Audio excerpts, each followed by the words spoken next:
广州腾讯总部大楼的神秘小房子，网友们调侃说是用来关押犯错误员工的禁闭室，有人猜测是高管的私密休息空间。那么它的里面到底是什么样？这是首次用无人机飞到大厦里面的实拍视频，希望能够解开大家的一些困惑和好奇。腾讯广州总部大厦位于广州琶洲互联网创新集聚区核心区，与阿里、复星、国美、小米等企业为邻，共39层，总投资约40亿元，也是微信这个巨无霸软件的办公总部。这栋大楼由法国建筑大师让努维尔操刀设计，4道大旋挑钢结构景观平台呈现出垂直上升式的景观，被网友称为跳水台。大楼最引人关注的就是观景平台上那些小房子，非常具有神秘感。有网友猜测小房子是用来关押犯错误员工的禁闭室，当然这只是一种调侃式的传言。也有人认为可能是特殊的资料存储室，甚至是巨大的代码库，用于存放腾讯重要的数据和代码，但这些都没有任何事实依据。从无人机拍摄的内部视频来看，这些小房子是大楼设计的一部分，是为了创造一种新的建筑类型，为人提供生活和工作的乐趣，与空中花园、工作坊等一起，构成如同村落般的空间，展现腾讯的创新精神和企业文化。看完这些小房子的内部视频，我内心的感慨就是，如今中国互联网大厂的工作待遇真是太优越了。腾讯员工人均年薪约102万元，还能在这样充满艺术感的环境里上班，发量减少又算什么？就算变成突然的自我，伤心也是带着微笑的眼泪。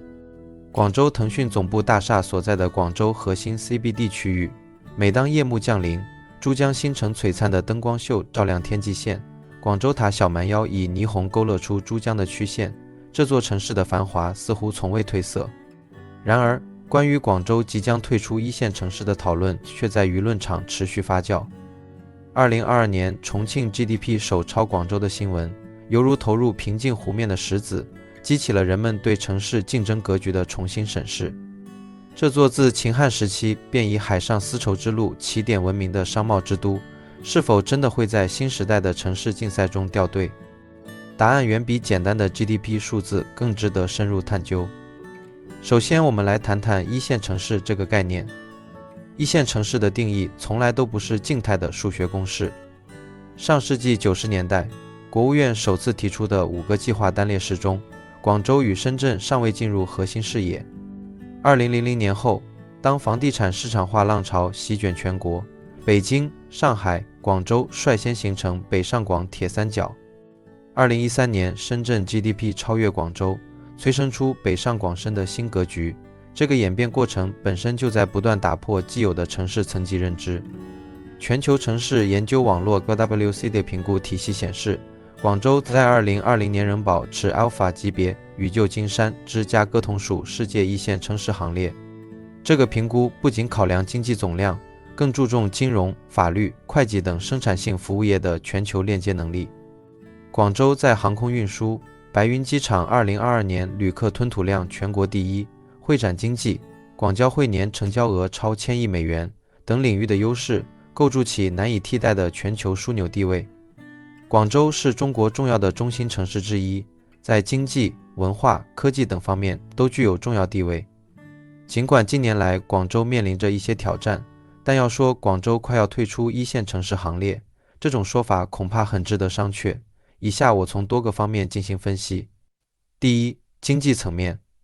虽然广州2024年 GDP 增速仅为 2.1%， 显著低于全国的 5% 和广东省的 3.5% 的平均水平，但第三产业增加值占 GDP 比重提升至 72.1%， 显示出经济结构的持续优化。珠江新城每平方公里创造的 GDP 超过100亿元，这个数字超过香港中环，展现出核心商务区的强大经济密度。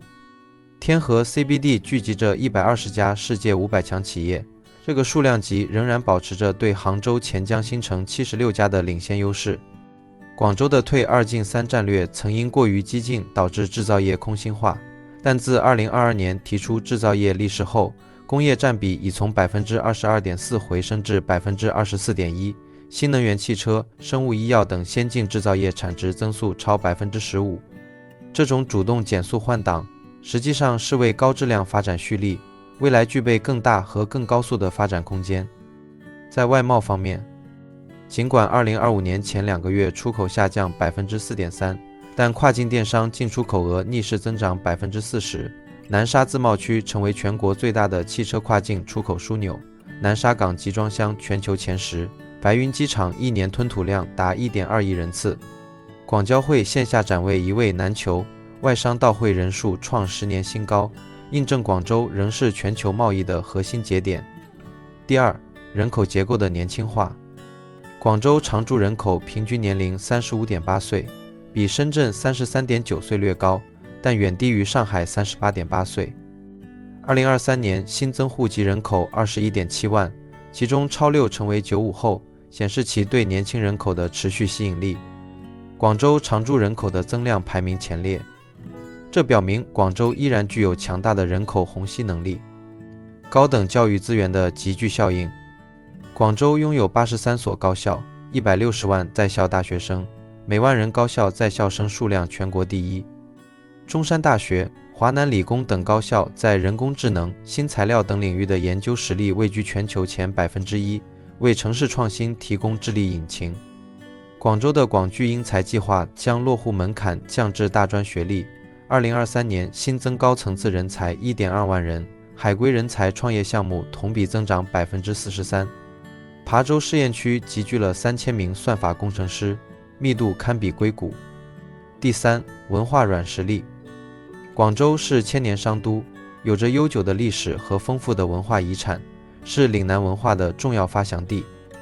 广州的传统建筑、民俗文化、美食等具有独特的魅力，如陈家祠、广州塔、粤菜等。这些文化元素不仅是广州的城市名片，也吸引着大量游客前来观光旅游，为广州的文化产业发展提供了丰富的资源。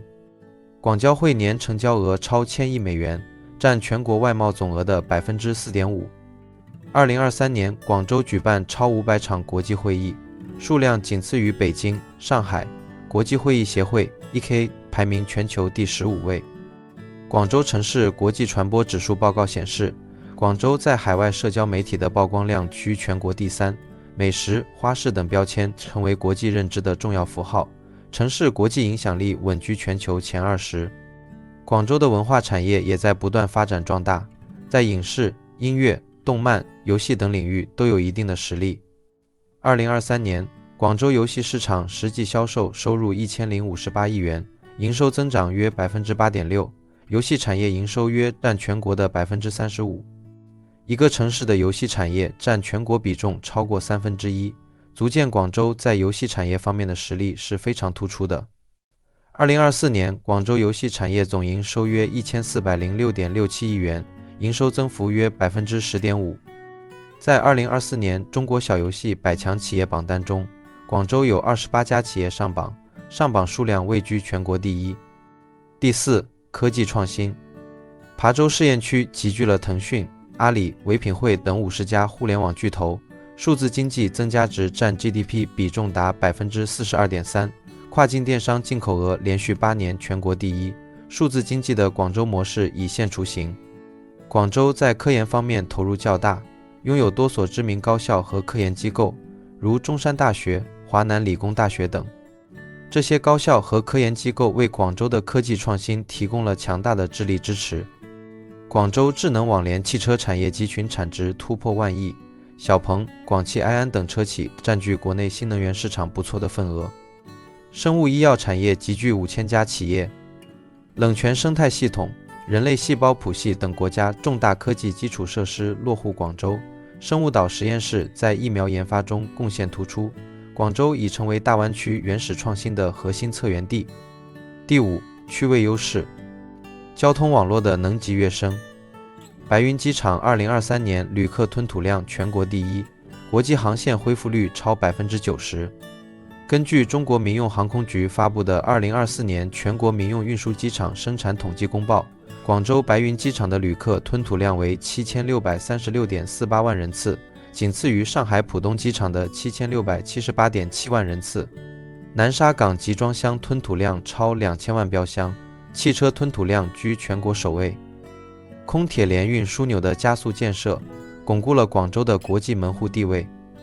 广州与香港共建南沙粤港合作咨询委员会，引入香港科研机构23家，与深圳共建广深港澳科技创新走廊，两地联合申请专利数占大湾区总量的40%。这种双城联动模式正重塑区域创新格局。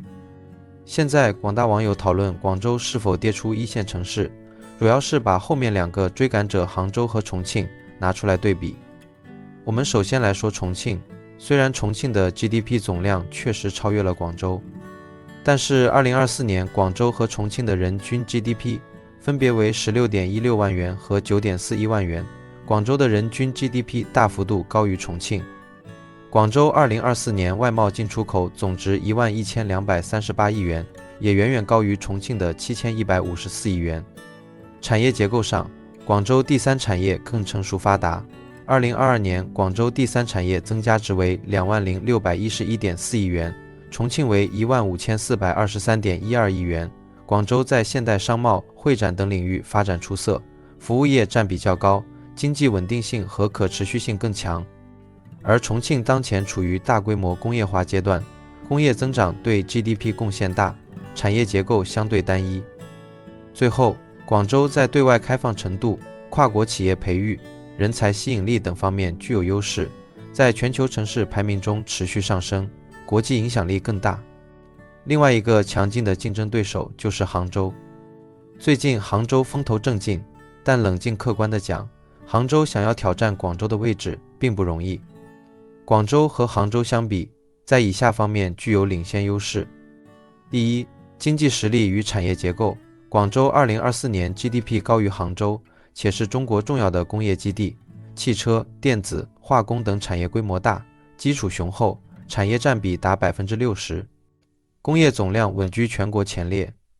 同时，广州是千年商都，商业贸易发达，拥有完善的批发零售体系和专业市场。而杭州数字经济虽强，但产业结构相对单一，对互联网巨头依赖较大。